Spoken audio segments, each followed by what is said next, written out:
are not given against these critical government projects, then the judiciary will be clean.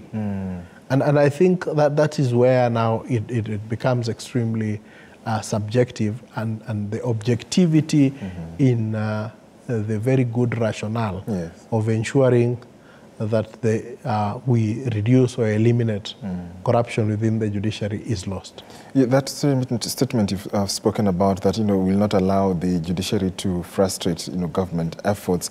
Does then this prescribe a situation where we shall perhaps, maybe not, start seeing judgments and rulings and orders that seem to be going in tandem with the executive?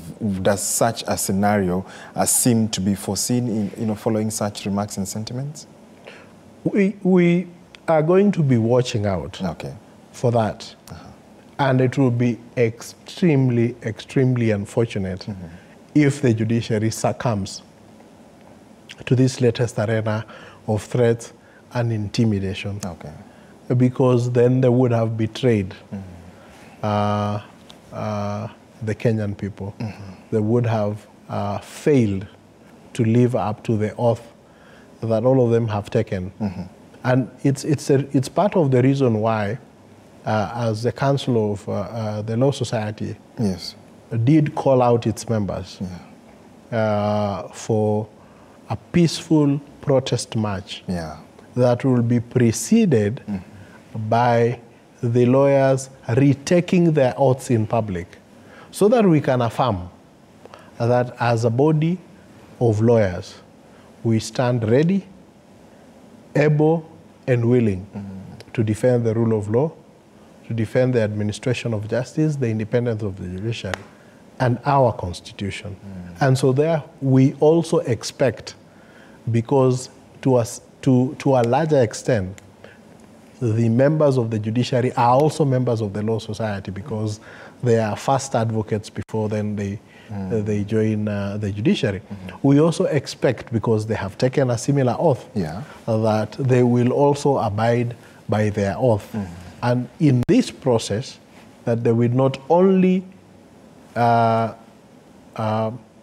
uphold the oath that they have taken, but they will also ensure that they act with integrity, because it is that that they are called to do. And we will be asking them, as we undertake this process, that they also recommit themselves to the words of the oath that they took. Because then, moving forward, even as you enter the home stretch of this conversation, I'm seeing some feedback here.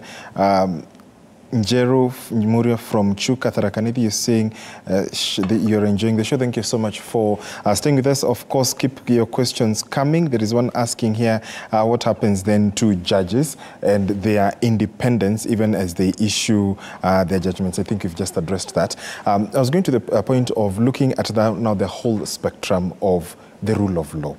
Do you think as a country we seem to be taking an upward trajectory? Are we stagnating, or are we going downwards in the adherence to the rule of law?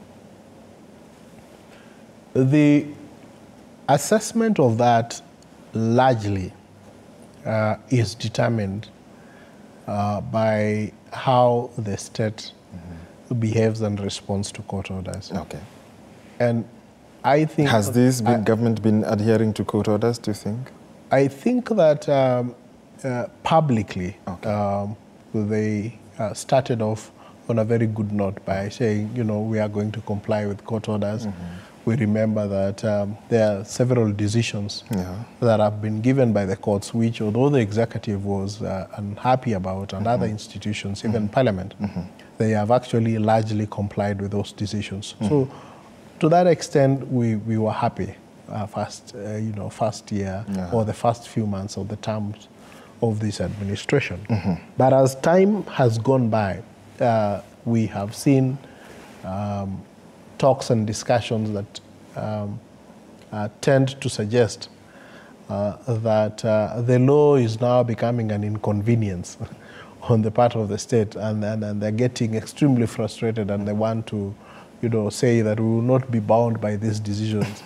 We disagree with them, and we will not be bound by them. And so that public rhetoric, yeah. is one that is extremely dangerous to the rule of law in this country. And we would want to urge the executive and the entire Kenyan population that, and we have seen this happen. We have seen strong men of the law. Yeah. We have seen those who abused the law in the last administration. Yes. When this administration came in, they were running, you know, all over the place. Yes, and that is what will automatically happen. If we do not support strong institutions, if we do not support the rule of law, and if we cut corners with the rule of law, it will come back to bite us at a particular point. And so